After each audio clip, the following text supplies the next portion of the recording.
ஜெபம் பண்ணிக்கிறவும்.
Amen.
வாசிக்கும்படியாய் குறிக்கப்பட்டதான வேத பகுதி யோவான் எழுதின சுவிசேஷம் 1ஆம் அதிகாரம் வசனங்கள் 1 18 வசனம் வரை.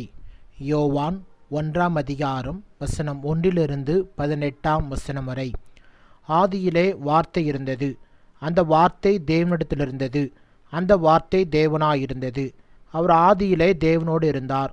சகலமும் அவர் மூலமாய் உண்டாயிற்று. உண்டானது ஒன்றும் அவராலே அல்லாமல் உண்டாகவில்லை. அவருக்குள் ஜீவன் இருந்தது, அந்த ஜீவன் மனுஷருக்குள் ஒளியாயிருந்தது.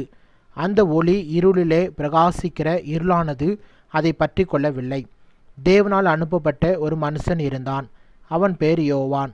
அவன் தன்னால் எல்லாரும் விசுவாசிக்கும்படி அந்த ஒளியை குறித்து சாட்சி கொடுக்க சாட்சியாக வந்தான்.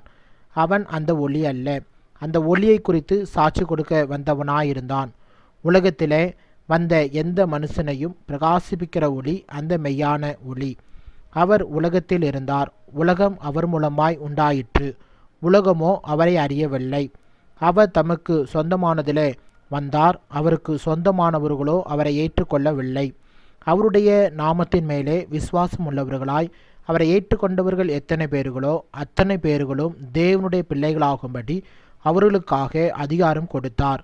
அவர்கள் இரத்தத்தினாலாவது மாம்ச சித்தத்தினாலாவது புருஷருடைய சித்தத்தினாலாவது பிறவாமல் தேவனாலே பிறந்தவர்கள். அந்த வார்த்தை மாம்சமாகி கிருபையினாலும் சத்தியத்தினாலும் நிறைந்தவராய் நமக்குள்ளே வாசம் பண்ணினார். அவருடைய மகிமையை கண்டோம். அது பிதாவுக்கும் ஒரே பேரானுடைய மகிமைக்கும் ஏற்ற மகிமையாகவே இருந்தது. யோவான் அவரை குறித்து சாட்சி கொடுத்து, எனக்கு பின் வருகிறவர் எனக்கு முன்னிருந்தவர், ஆகையால் அவர் என்னிலும் மேன்மையுள்ளவர் என்று நான் சொல்லியிருந்தேனே, அவர் இவர்தான் என்று சத்தமிட்டு கூறினான். அவருடைய பரிபூர்ணத்தினாலே நாம் எல்லாரும் கிருபையின் மேல் கிருபை பெற்றோம். எப்படியெனில் நியாயப்பிரமாணம் மோசேயின் மூலமாய் கொடுக்கப்பட்டது, கிருபையும் சத்தியமும் இயேசு கிறிஸ்துவின் மூலமாய் உண்டாயின. தேவனை ஒருவனும் ஒரு காலம் கண்டதில்லை. பிதாவின் மடியில் இருக்கிற ஒரே பேரான குமாரனே அவனை வெளிப்படுத்தினார். வாசிக்கும்படியாய் குறிக்கப்பட்டதான வேத பகுதி வாசித்தாயிற்று.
யுக யுகமாய் எம் துணையாயினி நீரினும் வரும் காலமாய் எம் நம்பிக்கையாவி உமாசனத்து நீடலே பக்தரடைக்கலம்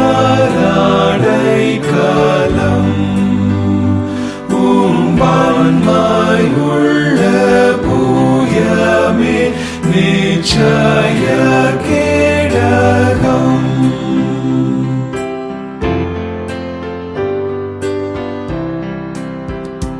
பூலோகம் உருவாகியே மலைகள் தோன்றுமுன் சுயம்புவாய் என்றும் நீரே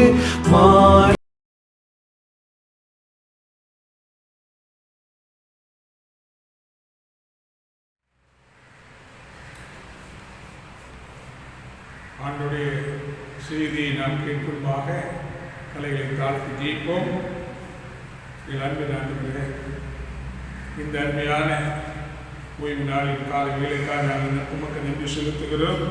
உமது பாதங்களிலே குளிர்ந்திருக்கிற நாங்கள் நல்ல முறையிலே ஏற்றவாறு ஆராதிக்கும் விசேஷமாக இப்போது செய்தி வேலைக்காக நான் ஜெபிக்கிறோம். எங்களோடு இருந்து எங்களை வழிநடத்தி வேதத்தின் மகத்துவங்களை சொல்லித்தார். இந்த நாமத்தை கடமை வைத்தது உண்டாக இயேசு கிறிஸ்து வேண்டிக் கொள்கிறோம்.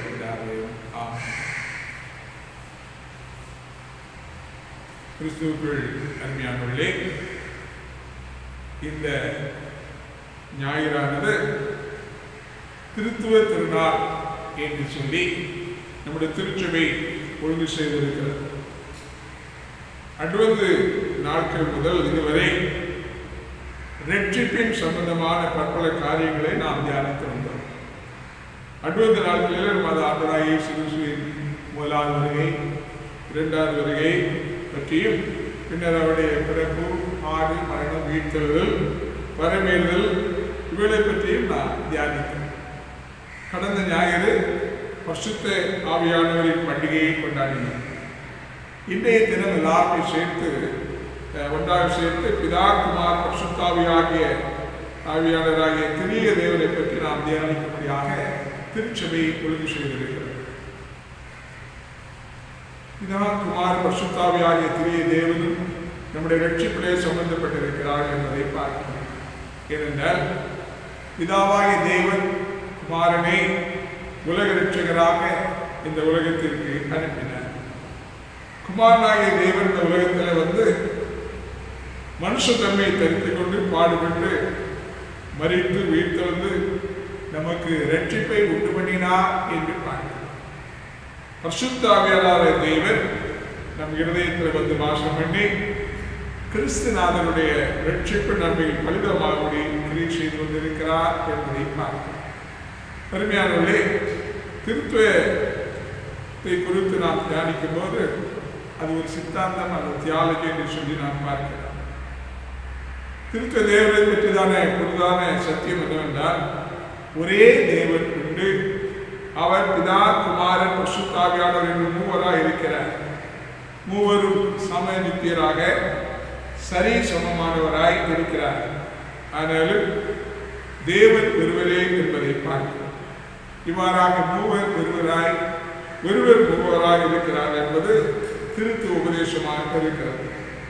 இந்த திருத்துவ உபதேசத்தை பற்றி அதனாசிய விசுவாச பிரமாணத்திலே தெளிவாக சொல்லியிருக்கிறதை நாம் பார்க்கலாம். திருத்துவம் என்பது பரிசுத்த வார்த்தை என்ற வார்த்தை பரிசுத்த வேதாகத்திலே இல்லை. ஆனால் பரிசுத்த வேதாகத்திலே முன்னாட்டிலிருந்து கடைசி மக்கள் வரை நாம் பார்க்கும் பொழுது தேவன் தம்மை திரியராக வெளிப்படுத்துகிறதை குறித்து நாம் பார்க்கிறோம். அருமையானவர்களே, திரிய தேவனின் தன்மைகள் என்ன என்பதை குறித்து நாம் பார்க்கும் பொழுது தெய்வீகத்திலும் தன்மைகளும் மகிமையிலும் ஏக அந்தஸ்து உடையவளாக இருக்கிறார் என்பதையே நாம் பார்க்க முடியும். படைப்பிலே நாம் பார்க்கும் பொழுது பிதாவாய் தேவன் படைத்தார் அகில உலகத்தை என்று பார்க்கிறோம். ஆதியா 1:1 ஆதியிலே தேவன் வானத்தையும் பூமியையும் சிருஷ்டித்தார் என்று பார்க்கிறோம். சகலமும் குமாரன் இயேசு மூலமாய் உண்டாயிற்று என்று பரிசுத்த வேதம் சொல்லுகிறது.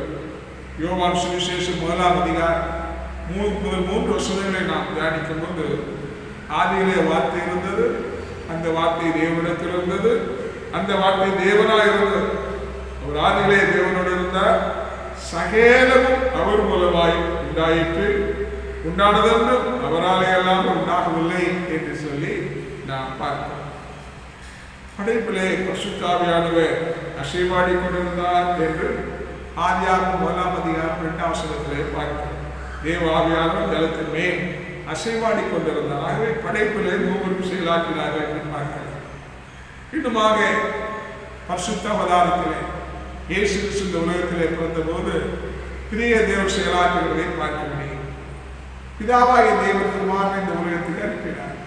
யோவான் சுவிசேஷம் 3ஆம் அதிகாரம் 16ஆம் வசனத்திலே தேவன் தம்முடைய ஒரே பேரான குமாரன் விசுவாசிக்கிறவன் எவனோ அவர் கெட்டு போகாமல் நித்திய ஜீவன் அடைபடிக்கு அவரை தந்தரலை உளவாய் உலகத்தில் அன்பு கொண்டார், அவரை தந்தரினார். ஆகவே பிதாவாய் தேவன் குமாரன் இந்த உலகத்தை அனுப்பினார். குமாராய தேவன் அனுப்பப்பட்டார் பிதாவானவரால் என்று பார்க்கிறோம். அன்றைய இயேசு கிறிஸ்து செய்த மகா பிரதான ஆசாரிய ஜெபமாகிய யோவான் 17ஆம் அதிகாரம் 3-4 வசனங்களை தியானிக்கும் போது ஒன்றான மெய் தேவனாக உண்மையும் நீர் அனுப்பினவராகிய இயேசு கிறிஸ்து அறிவதே நித்திய ஜீவன், பூமியிலே நான் மெய்யப்படுத்தினேன், நான் செய்யும்படி நீ எனக்கு நியமித்த கிரியை செய்து முடித்தேன் என்று ஆண்டவராய் இயேசு கிறிஸ்து சொல்கிறதை பார்க்கிறோம். ஆகவே குமாராய தேவன் பிதாவாகிய தேவனால் அனுப்பப்பட்டார் என்று சொல்லி பார்க்கிறோம். பரிசுத்த ஆவியானவர் அவர் நிழலிட்டார் என்றும் பார்க்கப்படுகிறார். லூக்கா 3ஆம் அதிகாரம் 35ஆம் வசனத்தில் தேவதூதர் அவர்களுக்கு, அதாவது மரியாதை பிரியத்தனமாக பரிசுத்த ஆவி மண்டலத்தில் வரும், உண்மையில் வரும், உன்னதமானுடைய பல உண்மை நிழலிடு, ஆதலால் உன்னிடத்தில் பிறக்க பரிசுத்தமுடன் தேவனே குமாரன் எனப்படும் என்று பரிசுத்த வேதத்திலே பார்க்கிறோம். ஆகவே திரு அவதாரத்திலே கிரிய தேவன் இவ்வாறாக செயல்பட்டால் என்று பார்க்கிறோம்.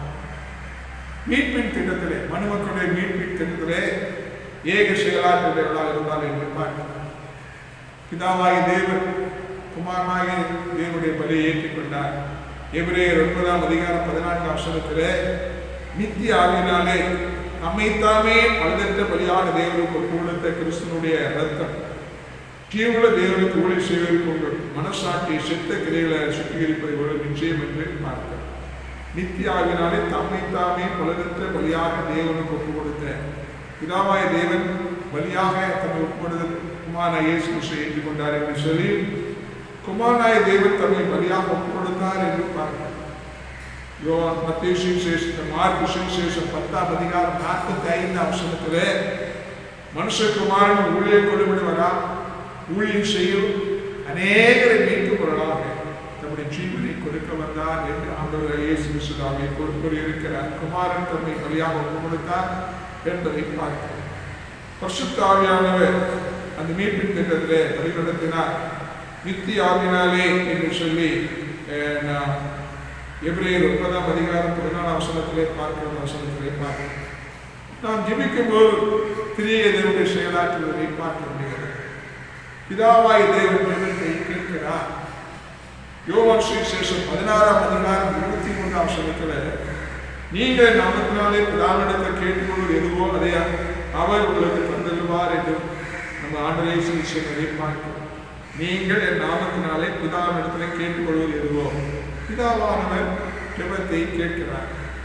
குமாரனாகிய இயேசு கிறிஸ்து நாமத்திலே நாம் ஜெபிக்கிறோம்.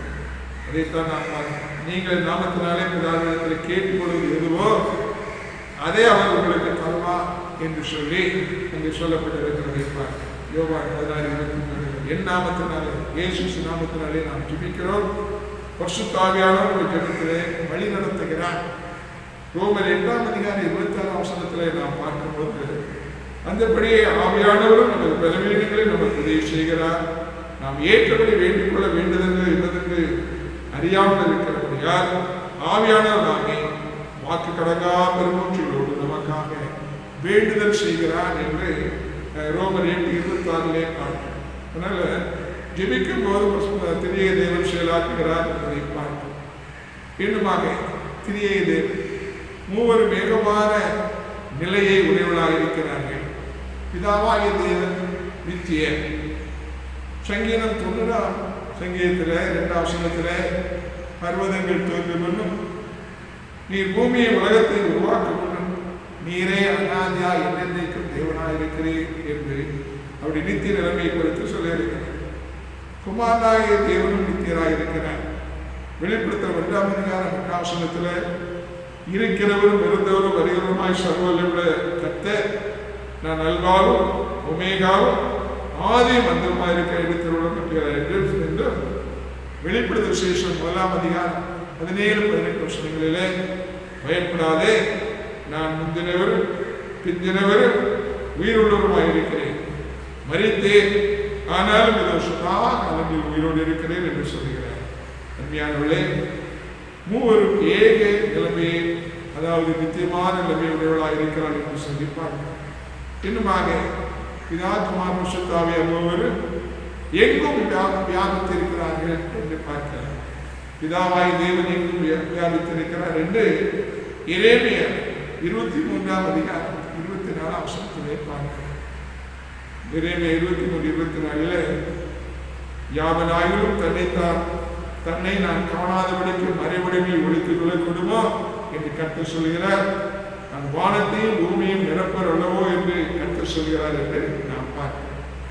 குமாரனாய் தேவனும் இன்னும் வியாபித்திருக்கிறார் என்று பார்க்கிறோம். மத்தேயு சுவிசேஷம் 18:20 ஏனெனில் 2 பேராவது 3 பேராவது என் நாமத்தினாலே எங்கே கூடியிருக்கிறாரோ அங்கே அவர் நடுவில் இருக்கிறேன் என்று நமது ஆண்டவர் எங்கு வியாபித்திருக்கிறதை கூறுகிறதை பார்க்கிறோம். அது மாத்திரமல்ல, பரிசுத்த ஆவியானவராகிய தேவனும் எங்கு வியாபித்திருக்கிறார். அதாவது நம்முடைய ஆவிக்கு மறைவாக எங்கே போவேன், ஒரு சமூகத்தை விட்டு எங்கே ஓடுவேன் என்று 139 சங்கீதம் 7 பார்க்கிறோம். ஆகவே பிதா குமாரன் பரிசுத்த ஆவி என்பவர் அவர்கள் எங்கும் வியாபித்திருக்கிறவர்களாக இருக்கிறதை பார்க்கிறோம். நமது ஆண்டவராகிய இயேசு கிறிஸ்து ஞானஸ்நானம் பெற்ற சம்பவத்தை மத்தேயு 3:13-17 வரை உள்ள பகுதிகளை பார்க்கிறோம். அங்கே நாம் பார்க்கும்போது திரிய தேவனின் செயலாற்றுவதை பார்க்கிறோம். அதாவது வானத்திலிருந்து பிதா பேசுகிறார், இவருடைய நேசகுமாரன் ஒரு பிரியமாக இருக்கிறேன் என்று சொல்லி பரிசுத்த ஆவியானவர் பிதாவை போல இறங்கி குமாரனாய் இயேசு கிறிஸ்து மேல் இறங்குகிறார் என்று சொல்லி குமாரனாய் இயேசு கிறிஸ்து யோர்தான் நதியிலிருந்து அவர் கரையேறுகிறது பார்க்கும் பொழுது ஞானஸ்நானம் பெறும்போதும் திரிய தேவன் அங்கே செயலாற்றுகிறதை பார்க்க முடியும்.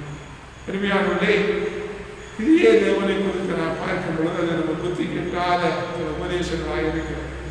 ஏனென்றால் எப்படி ஒருவர் மூவராக இருக்க முடியும், மூவர் ஒருவராக இருக்க முடியும் என்பது நம்முடைய புத்தி கெட்டாத ஒரு காரியமாக இருக்கிறதை பார்க்கிறோம்.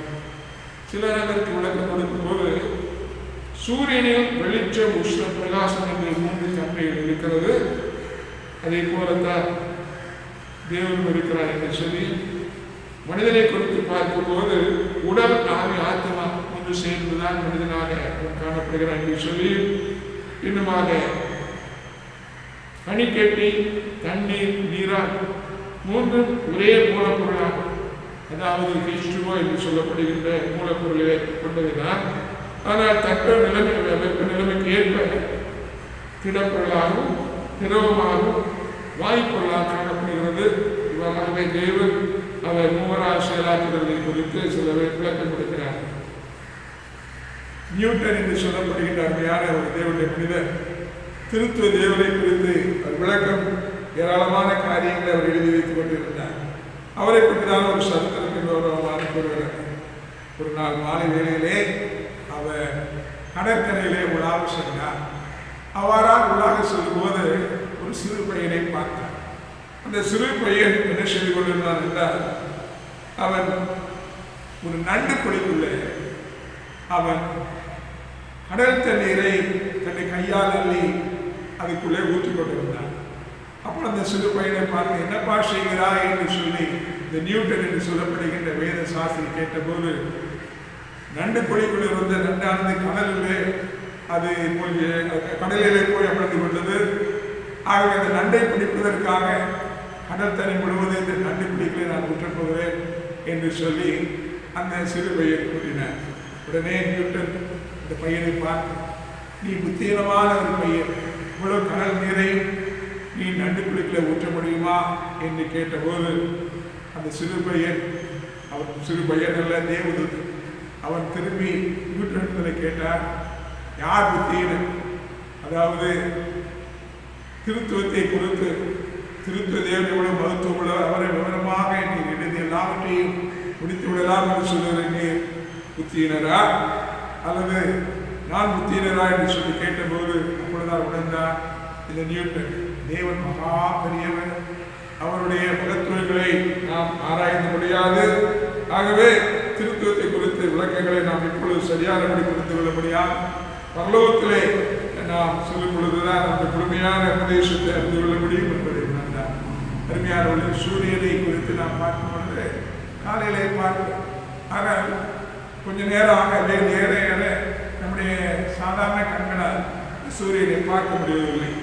அவர் சிருஷ்டித்த ஒரு சிருஷ்டிக்குள்ளாக சூரியனையே நாம் பார்க்க முடியவில்லை என்றால், தேவாத்திரிய தேவனின் மகத்துவங்களை, அந்த சராசரத்தை படைத்து ஆட்சி செய்கிற தேவனுடைய மகத்துவங்களை நிச்சயமாக நாம் விவரித்து கூற முடியாது. என்றாலும் தேவன் வெளிப்படுத்துகிற சத்தியங்களை நாம் ஆராயவே வேண்டும். ஏனென்றால் வேதாகமத்திலே நாம் ஆதியாகமம் வெளிப்படுத்தும் வரை திரிய தேவனின் செயலாற்றலை நாம் பார்க்கிறோம். இன்றைக்கு பிரசங்க வாக்கியமாக அப்போஸ்தலனாகிய பவுல் கொரிந்தியருக்கிற 2வது நிருபத்திலே 13ஆம் அதிகாரத்திலே 14ஆம் வசனத்திலே கூறுகிற திருத்துவ தேவனின் ஆசீர்வாதத்தை குறித்து நாம் பார்க்கிறோம். அதாவது 2 கொரிந்தியர் 13ஆம் அதிகாரம் 14ஆம் வசனம், கர்த்தராகிய இயேசு கிறிஸ்துவின் கிருபையும் தேவனுடைய அன்பும் பரிசுத்தாவின் ஐக்கியம் உங்கள் அனைவரோடு கூட இருப்பதாக ஆமென் என்று சொல்லி பவுல் அப்போஸ்தலன் தன்னுடைய கொரிந்து சபைக்கு எழுதும் பொழுது இந்த கடிதத்தை நிறைவு செய்யும்போது ஆசீர்வாதத்தை கூறி அவர் நிறைவு செய்கிறார். பொதுவாக நாம் முக்கியமான ஆராதனைகள் மற்றும் ஆவிக்குரிய கூட்டங்கள் நிறைவு செய்யும் போது திருத்துவ தேவனின் ஆசீர்வாதத்தை கூறி சபை மக்களை அனுப்பி வைக்கிறது. இந்த வசனத்திலே திரிய தேவனின் ரட்சிப்பின் நன்மைகள் சுருக்கமாக சொல்லப்பட்டிருக்கிறது. அதாவது தேவனுடைய அன்பு, கர்த்தராகிய இயேசு கிறிஸ்துவின் கிருபை, பரிசுத்த ஐக்கியம் என்று 3 செயல்கள் பிதா குமார் பரிசுத்தாவியார் ஒருவருக்கு தனித்தினால் சொல்லப்பட்டிருக்கிறதை பற்றி நாம் பார்க்கிறோம். அவைகளை குறித்து சில காரியங்களை நாம் தியானிப்போம். முதலாவதாக தேவனுடைய அன்பு. அருமையானவர்களே, தேவனை கொடுத்து நாம் பார்க்கும் பொழுது இவ்வாறாக அவருடைய அன்பை குறித்து சொல்லப்பட்டிருக்கிறது. யோவான் சுவிசேஷம் 3ஆம் அதிகாரம் 16ஆம் வசனத்திலே, தேவன் தம்முடைய ஒரே பேரான குமாரனை விசுவாசிக்கும் எவனோ அவன் கெட்டு போகாமல் நித்திய ஜீவன் அடையும்படிக்கு அவரை தந்தருளி இவ்வளவாய் உலகத்திலே அன்பு கூர்ந்தார் என்று பார்க்கிறோம். தேவன் அன்பாகவே இருக்கிறார். யோவான் 4:9 தம்முடைய ஒரே பேரான குமாரனையே நாம் பிழைத்திருக்கும்படிக்கு தேவன் அவரை உலகத்திலே அனுப்பினதினால் தேவன் நம்மை வைத்த அன்பு வெளிப்பட்டது. நாம் தேவனிடத்திலே அன்பு கூர்ந்ததினால் அல்ல, அவர் நம்மிடத்தில் அன்பு கூர்ந்து நம்முடைய பாவங்களை நிவர்த்தி செய்கிற கிருபாதார வழியாக நம்முடைய குமாரனை அனுப்பினாலே அன்பு உண்டாயிருக்கிறது என்று பார்க்கிறோம். இன்னுமாக அவருடைய அன்பை கொடுத்து பவுல் அப்போஸ்தலன் எழுதும் பொழுது ரோமர் 5:8 இவ்வாறாக எழுதுகிறார், நாம் பாவிகளாய் இருக்கையில் கிறிஸ்து நமக்காக மரித்ததினால தேவன் நம்மேல் வைத்த தன் அன்பை விளக்கப்படுகிறார் என்று நாம் அங்கே பார்க்கிறோம். அருமையானவர்களே, தேவனுடைய அன்பு அது அளவற்றது, அது நம்முடைய புத்தி கெட்டாதது, அது அறிந்து கொள்ள முடியாதது, அது நீளம் அகலம் ஆழம் உயர் அவ்வளவாக இருக்கிறது என்பதை பார்க்கிறோம். ஆகவே நம்மை படைத்தது மாத்திரமல்ல, நம்மை பராமரித்து வருகிறார். அவர் நம்முடைய பிதாவாக இருக்கிறார். ஆகவே அவர் சிருஷ்டிகராக அவருடைய அன்பு எவ்வளவு பெரிது என்பதை உணர்ந்து இந்த அன்புக்கு மாற்றலாக நாம் நடந்து கொள்ள அழைக்கப்படுகிறோம் என்பதை பார்க்கிறோம். இரண்டாவதாக திருப்பதியின் ஆசீர்வாதத்தை கூறும்போது கர்த்தராகிய இயேசு கிறிஸ்து கிருபையை குறித்து அங்கே சொல்லப்பட்டிருக்கிறதை பார்க்கிறோம். கிருபை கிருபை என்பது தகுதியில்லாத மக்களுக்கு தேவன் கொடுக்கிற இலவசமான ஈவுதான் கிருபை. பவுலப்போஸ்தலர் கூறும்போது அந்த கிருபை குறித்து 2 கொரிந்தியர் 8:9 கூறுகிறார். 2 கொரிந்தியர் 8:9 நம்முடைய கர்த்தராகிய இயேசு கிறிஸ்து கிருபை அறிந்திருக்கிறீர்களே, அவர் ஐஸ்வர்யமுள்ளவராயிருந்து நீங்கள் அவருடைய தரித்திரத்தினாலே ஐஸ்வர்யவான்களாகும்படிக்கு உங்கள் நிமித்தம் தரித்திரரானாரே என்று சொல்லுகிறதை நாம் பார்க்கிறோம். அருமையானவர்களே, ஆண்டவருடைய கிருபை, அது கிருபை நாம் தகுதியற்றுள்ளதான். ஆனால் நம்மை விண்ணுக்கு வேண்டும்படியாக ஆண்டவர் கிருபையாக உலகத்துக்கு இறங்கி வந்தார். அவருடைய கிருபை குறித்து அங்கே எபேசியர் 1:7 எழுதுகிறார் பவுலப்போஸ்தலன். அவருடைய கிருபையின் ஐஸ்வர்யத்தினுடைய இவருடைய இரத்தத்தினாலே பாவ மன்னிப்பாய மீட்பு இவருக்கு நமக்கு உண்டாயிருக்கிறது என்று சொல்லி பார்க்கிறோம். இந்த எபேசியர் 2:8 கிருபையினாலே விசுவாசத்தை கொண்டு ரட்சிக்கப்பட்டீர்கள், இது உங்களால் உண்டானதல்ல, தேவனுடைய ஈவு என்று சொல்லி பார்க்கிறோம். அவருடைய பரிபூர்ணத்தினாலே நாம் எல்லாரும் கிருபையின் மேல் கிருபை பெற்றுக் கொண்டே இருக்கிறோம். பெருமையானவர்களே, குமாரனாகிய இயேசு கிறிஸ்து உலகத்திலே நம்மை பாராட்டின கிருபை பெருது. அந்த ஒரு நாளிலே சங்கீதக்காரனாகிய தாவீது தேவனை குறித்து சொன்னார், தேவனே நீர் எனக்கு பாராட்டின உமது கிருபை பெருது என்று சொல்லி அவர் தேவனுடைய கிருபை குறித்து அவர் கூறுகிறதை பார்க்கிறோம். தாவீது மாத்திரமல்ல, நாம் ஒவ்வொருவரும் அவராக சொல்லவே கடமைப்பட்டிருக்கிறோம். ஏனென்றால் பாவிகளாக நம்மை அவர் வைத்த கிருபை எவ்வளவாய் நம்மை நேசித்தார். அவர் தேவனுடைய ரூபமாயிருந்தும் தேவனுடைய சுகமாக இருப்பதை கொள்ளையாடின பொருளாக எண்ணாமல் தம்மை தாமே வெறுமையாக்கி இந்த உலகத்தில் இறங்கி வந்தார். பாவிகளாக நம்மோடு கூட அவர் மனுமக்களாக நம்மோடு கூட அவர் தங்கினார். அது மாத்திரமல்ல, நமக்காக அவர் திட்டங்களையும் பாடுகளை ஏற்றுக்கொண்டார். ஆகவே தான் ஏசாயா 53:1 நாம் பார்க்கும் பொழுது நம்முடைய மீது நிமித்து அவர் காயப்பட்டு நம்முடைய அக்கறை நிமித்து அவர் கொடுக்கப்பட்டார், நமக்கு சமாதானத்தை உண்டு வாக்கினை அவர் மேல் வந்தது என்று சொல்லி நாம் பார்க்கிறோம். அவருடைய கிருபை நாம் தகுதி இல்லாதவர்கள்தான், ஆனால் நம்மை விண்ணுக்கு உயர்த்த அக்கிரமங்களினாலும் பாவங்களினாலும் மறித்திருந்த நம்மை பாவங்களுக்கு மீட்டு ரட்சித்து மீண்டுமாக தம்முடைய பிள்ளைகளாக ஏற்றுக்கொண்டு பிதாவிடத்திலே பரலோகத்திலே சேர்ப்பதற்காக அவர் பட்ட பாடு. ஒருவேளை ரட்சிப்பு மனிதனுக்கு இலவசமாக கிடைக்கிறது என்பது உண்மைதான். ஆனால் அதற்காக அவர் செலுத்தின விலைகளை தேடி பார்க்க வேண்டும். ஏன் தேவாதி தேவன் உலகத்திற்கு அவர் இறங்கி வர வேண்டும்? ஏன் அவர் தம்மை தாமே விரும்பியாக்க வேண்டும்? ஏன் அவர் கல்வாரி சிலுவையில் இத்தனை பாடல் அனுபவிக்க வேண்டும்? ஏன் அவர் அன்று கிருஷ்ணனின் தோட்டத்திலே இரத்த வேர்வை செய்து ஜெபிக்க வேண்டும்? என் ஆத்மா மரணத்துக்கு எதுவாக குற்றம் கொண்டிருக்கு என்று சொல்லி இரத்த வேர்வை செய்து ஜெபித்தாரே. இதெல்லாம் காரணம் என்ன? நமக்காக நம்மை மீட்கும்படியாக நம்முடைய இரத்தத்தை ஊற்றி கொடுத்து இவ்வாறாக நம்மை மீட்டிருக்கிறார். ரட்சிப்பு இலவசம் என்றாலும் அது விலையேறு இரத்தத்தினாலே சம்பாதிக்க வேண்டும். ஆக அருமையானவர்களே, அந்த கிருபையை நாம் பற்றிக் கொள்ள வேண்டும். வேதத்தில் நாம் பார்க்கும் பொழுது அங்கே யோனான் புஸ்தகத்திலே 2ஆம் அதிகாரத்திலே பொய்யான மாயை பெற்றுக் கொள்கிறவர்கள் தங்களுக்கு ஒரு கிருபியை போக்கடிக்கிறார் என்று சொல்லப்பட்டிருக்கிறார். அருமையானவர்களே, பொய்யான மாயான காரியங்களை நாம் பற்றி கொண்டு தேவன் பாராட்டுகிற கிருபையை யாரும் போக்கடிக்க கூடாது. ஆகவே கிருபையினாலே ரட்சிக்கப்பட்டிருக்கிறோமே, அந்த கிருபைக்காக நாம் நன்றி செலுத்தி தொடர்ந்து அந்த கிருபையை நாம் பற்றி கொண்டவர்களாக கடைசி நிலைத்திருக்க கடமைப்பட்டிருக்கிறோம். கர்த்தராகிய இயேசு கிறிஸ்து கிருபை அனைவரோடு கூட இருப்பதாக என்று சொன்னது போல அந்த கிருபையை கடைசி வரை காத்துக்கொள்ளவும் நாம் நன்றியுள்ளவர்களாக வாழவும் அந்த கிருபைக்கு பாத்திரமாக அமர்ந்தவர்களும் கடமைப்பட்டிருக்கிறோம். மூன்றாவதாக அங்கே அந்த ஆசீர்வாதத்திலேயே தேவனுடைய ஆசீர்வாதத்தில் சொல்லப்படுகிற ஒரு காரியம் பரிசுத்த ஆவியானவருடைய ஐக்கியத்தை குறித்து சொல்லப்பட்டிருக்கிறது.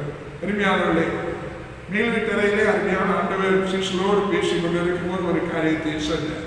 யோவான் 14ஆம் அதிகாரம் 16ஆம் வசனத்திலே, நான் பிதாவை வேண்டிக் கொள்ளுவேன், அப்பொழுது என்னென்னைக்கு உங்களோடு கூட இருக்கும்படி சக்தி ஆவியாக வேறொரு தேற்றவாளனை அவர் உங்களுக்கு தந்திருவார் என்று சொன்னார்.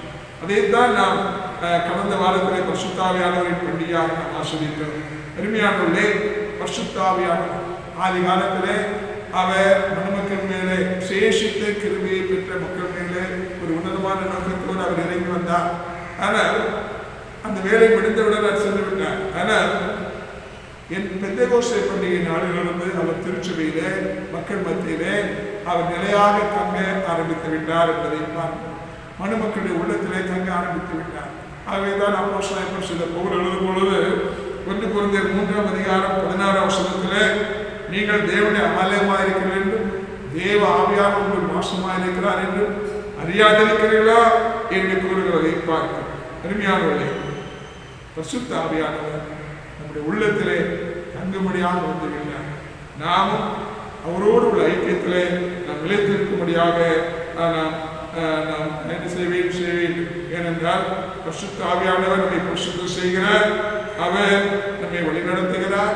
ஆதி அப்போஸ்தலர்கள் பரிசுத்த ஆவியின் அபிஷேகத்தை பெற்று அவர் அவரோடு தங்கியிருந்தபடியினாலே வலிமையான காரியங்கள் செய்தார்கள். ஆவின் கனி நிறைந்த வாழ்க்கை வாழ்ந்தார்கள். வெற்றியுள்ள ஒரு அருமையான ஒரு வாழ்க்கை வாழ்ந்து சிறந்த சாட்சிக்கு வைத்து போனார்கள். நாம் பலவீனமானவர்கள் என்பது உண்மைதான். ஆனால் பரிசுத்த ஆவியானவர் உங்களுடைய உள்ளத்திலே தங்கி இருக்கும் போது அங்கே நாம் பலமடைகிறோம். ஆவின் கனி நிறைந்த ஒரு வாழ்க்கை வாழ்கிறோம். மற்றொரு சாட்சியாக வாழ்கிறோம். பிறருக்கு ஆசீர்வாதமான ஒரு வாழ்க்கை வாழ்கிறோம். ஆகவே ஆவியானவர் ஐக்கியம் நமக்கு எப்போதும் தேவை. ஆவியானவர் நம்மை வழிநடத்தலும் அது மூலமாக நாம் ஒரு வெற்றியுள்ள வாழ்க்கை வாழ முடியும் என்பதே சந்தேகம் இல்லை. அருமையானவர்களே, பரிசுத்தாண்ட ஐக்கியத்தை நாம் காத்துக்கொள்ள வேண்டும். ஆதியிலே நாம் பார்க்கும் பொழுது நியாயாதிபதிகளே சிம்சோனை குறித்து பார்க்கிறோம். தேவ ஆவியானவனை பலப்படுத்தின போது அவன் நிறைய பெரிய காரியங்களை செய்தான். இயக்கத்திற்கு பெரிய காரியங்களை செய்தான். ஆனால் அவன் பரிசுத்தாண்ட வழிநடத்தலுக்கு கீழ்ப்படியாமல் துன்மார்க்கமாய் அவனை துக்கப்படுத்தின போது ஆவியானவர் அவனை விட்டு விலகிவிட்டார். காரணம், அவரை துக்கப்படுத்தினார் தன் பாவ செயல்களினாலே. ஆகவே அவன் நிலைமை ஒரு பரிதாபமான நிலைமையாக மாறிவிட்டார். கண்கள் பிடிக்கப்பட்டவனாக, மற்றொரு பரியாசம் பண்ணப்பட்டவனாக அவர் பரிதாபமான முடிவு அடைந்தார் என்று பார்க்கிறோம். அதே போலத்தான் முதல் ராஜாவாகிய சவுலை குறித்து நாம் பார்க்கும் பொழுது ஆவியானவர் அவர் மேலும் வந்து இறங்கியிருந்தார். முதலாவதாக அவனுடைய வாழ்க்கை நல்ல ஒரு நிலைமையில் ஆரம்பித்திருந்தது. ஆனால் அவனுடைய கீழ்ப்படியாமை, பெருமை, பொறாமை போன்ற துர்க்கணங்களினாலே ஆவியானவரை துக்கப்படுத்துவதனாலே ஆவியானவருடைய ஐக்கியத்திலிருந்து அவர் விலகிவிட்டார். ஆவியானவர் அவர்களுக்கு போய்விட்டார் என்று சொல்லி பார்க்கிறோம். இருள், அதாவது ஒளி இருக்கிற இடத்துல இருளுக்கு இடமில்லை. இருட்டை கம்மால் விட முடியாது. ஆனால் ஒளி வரும்போது இருள் தானாக அமைந்து விடுகிறது. அதே வேளையிலே ஒளியாகிய பரிசுத்த ஆவியானவரிடத்தில் இல்லை என்றால் இருளாகிய சாத்தான் நம்மை மூடிக்கொள்வார். இப்படிப்பட்டதான் நிலைமை நமக்கு வரக்கூடாது. ஆகவே நாம் செய்ய வேண்டிய காரியம் பரிசுத்த ஆவியானவருடைய ஐக்கியத்திலே இந்த வாழ்நாளின் நேசிகளை வரை நாம் வைத்திருக்க வேண்டும் என்பதை குறித்து நாம் பார்க்கிறோம். அருமையானவர்களிலிருந்து நாம் பார்க்கிற காரியங்கள் பெரிய தேவனுடைய ஆசீர்வாதம் நம்முடைய வாழ்க்கையிலே காணப்பட வேண்டும் என்றால் பிதாவாகிய தேவன் உணவாய் நம்மளுக்கு அன்பு வந்தாரே, அந்த அன்புக்கு மாற்றுவான்களாய் நடந்து கொள்ள வேண்டும். கர்த்தராகிய இயேசு கிறிஸ்துவின் கிருபை, அவருடைய கிருபை உணவாக நம்மை ஐஸ்வர்யவான்களாக்கி இருக்கிறது, பரலோகராஜ்ய சுதந்திரவாளியாக்கி இருக்கிறது. ஆகவே அந்த கிருபைக்கு நினைத்து எனது நிமித்தம் அந்த உணவாய் பாடல் அனுபவித்து என்னை ரட்சித்திருக்கிறாரே, தேவனே குமாரனாய தேவனே நீர் என்னை பாராட்டின கிருபை எவ்வளவு பெறுது என்று சொல்லி அந்த கிருபையை கடைசி வரை காத்துகளும் கிருபைக்கு பாத்திரவான்களாக நடந்து கொள்ள அழைக்கப்படுகிறோம். எல்லாவற்றும் மேலாக பரிசுத்த ஐக்கியம், அவரோடு உள்ள ஐக்கியத்தில் அவர் நம்முடைய ஆலயமாக நாம் காணப்படும் போது நிச்சயமாக அவர் நம்மிடத்திலே தங்கி நம்மோடு வாசம் பண்ணி வெற்றியுள்ள வாழ்க்கை வாழவும், சாட்சியுள்ள வாழ்க்கை வாழவும், அநேக ஆசீர்வாதமான வாழ்க்கை வாழவும், ஆண்டவருக்கு என்று பெரிய பெரிய காரியங்களை செய்யவும் வல்லமையாக நம்மை பயன்படுத்த வல்லவராக இருக்கிறார். ஆகவே பரிசுத்த ஐக்கியத்திலே வாழ்நாள் கடைசி வரை நிலைத்திருந்து நம்முடைய நாமத்தை மேம்படுத்தும் ஒரு வாழ்க்கை வாழ்வோம். தூய ஆவியானவர் தாமே அதற்கேற்ற கிருபையை தந்து நம்மை வழிநடத்தி நம்மை ஆசீர்வதிப்பாராக. ஆமென். ஜெபம் பண்ணி கிடவோம். பிதாவாகிய தேவனே, உம்மை துதிக்கிறோம். அன்புக்கு பாத்திரவான்களாய் நடந்து கொள்ளவும் நன்றியுள்ள வாழ்க்கை வாழவும் குமாரனாகிய கிறிஸ்துவே நீர் எங்களை பாராட்டின அந்த கிருபைக்கு நாங்கள் பாத்திரவான்கள் நடந்து கொள்ளவும் கிருபையை ஒருபோதும் போக்கடிக்காமல் பொய்யான மாயை பற்றி கொள்ளாமல் கிருபையை பற்றி கொள்வதாக காணப்பட எங்களுக்கு கிருபை தான். எல்லாவற்றையும் மேலாக பரிசுத்தாண்ட ஐக்கியத்தில் எங்கள் வாழ்நாளில் கடைசி நிமிஷம் வைத்திருந்தது. அதன் மூலமாக வெற்றியுள்ளவர் வாழ்க்கை வாழ அநேகருக்கு ஆசீர்வாதமாக சாட்சியுள்ளவர் வாழ்க்கை வாழ சித்தத்தை நிறைவேற்ற வாழ்க்கை வாழ எங்களையும் பலப்படுத்த கிருபை தான். இயேசு கிறிஸ்துவை வேண்டிக் கொள்கிறோம். இதாகவே ஆமென்.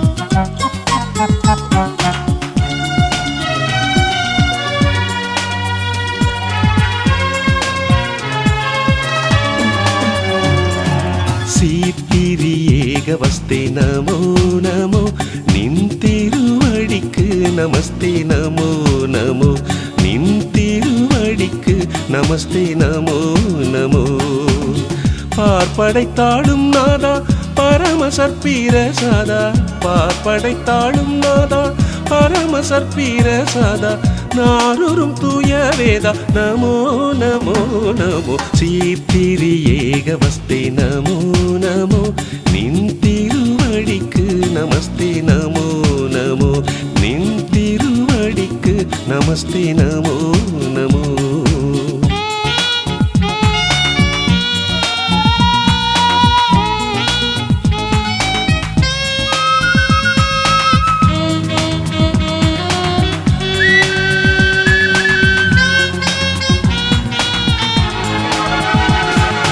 தந்தை பராபரனி நமோ நமோ எம்மை தாங்கி ஆதரிப்போனி நமோ நமோ சொந்த குமாரன் தந்தாய் சொல்லரும் நலமீந்தாய் சொந்த குமாரன் தந்தாய் சொல்லரும் நலமீந்தாய் எந்த விற்போக்கும் எந்தாய் நமோ நமோ நமோ சீர்திரியேகவஸ்தே நமோ நமோ நின்திருவடிக்கு நமஸ்தே நமோ நமோ நின்திருவடிக்கு நமஸ்தே நமோ நமோ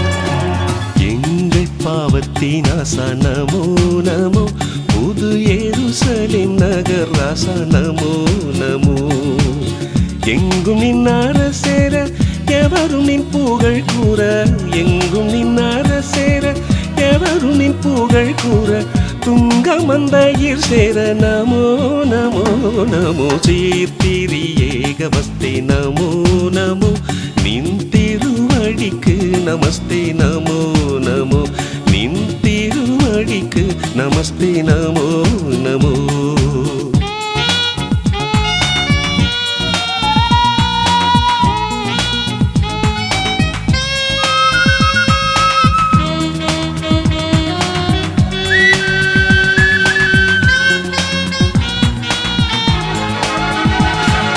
பரிசுத்த ஆவிதேவா நமோ நமோ திடபலமளித்தெம்மை காவா நமோ நமோ கரிசித்து தானர் புத்தி கபடற்றமான சுத்தி கரிசித்து தானர் புத்தி கபடற்றமான சுத்தி திருமொழி பற்றும் பக்தி நமோ நமோ நமோ சீர்திரியேகவஸ்தே நமோ நமோ நின்திருவடிக்கு நமஸ்தே நமோ நமோ நின்திருவடிக்கு நமஸ்தே நமோ நமோ சீர்திரியேகவஸ்தே நமோ நமோ நின்திருவடிக்கு நமஸ்தே நமோ நமோ நின்திருவடிக்கு நமஸ்தே நமோ நமோ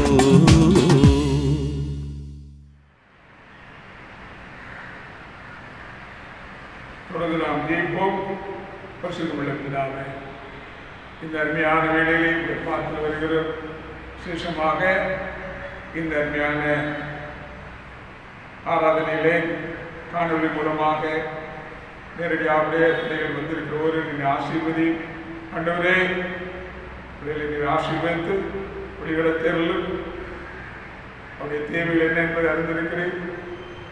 என் ஆடுகளை நான் அறிந்திருக்கேன் என்று சொன்ன தேவனே, உடைய பிள்ளைகளுடைய வார்த்தைகள் எதிர்பார்ப்புகள் அறிந்த தேவனே, வேண்டிக் கொள்ள நினைக்கிறேன். மேலாக செய்கிறவரே, பெரிய காரியங்களை விசேஷமாக இந்த கோவிட்-19 இருக்கிற பயங்கரமான சூழ்நிலை இது மாற்றித்தாரும். ஆண்டவரே, என் நாமந்தரிக்கப்பட்ட ஜனங்கள் தங்களை தாழ்த்தி ஜெபம் என் முகத்தை தேடி பொல்லாத வழியில் திரும்பினார்.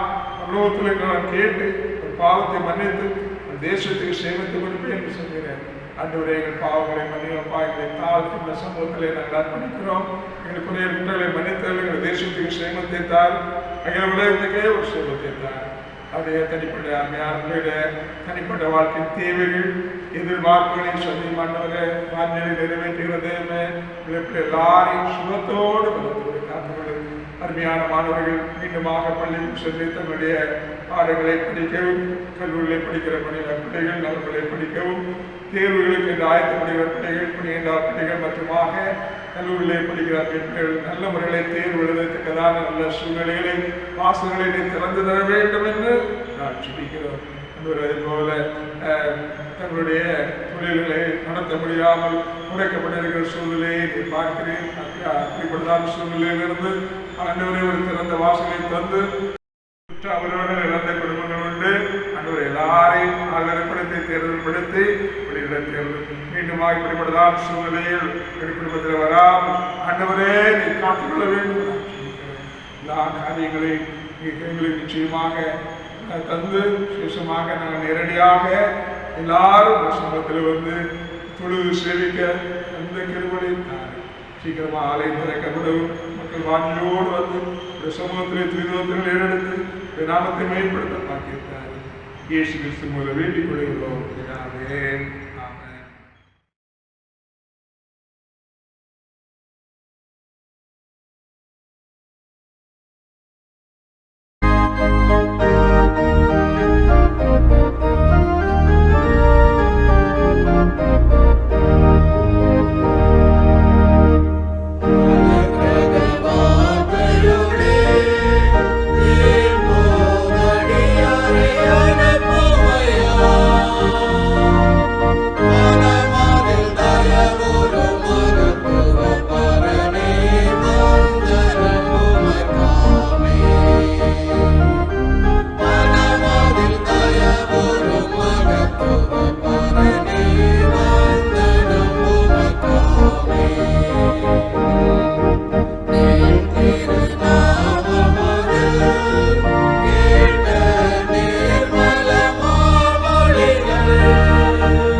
Deus,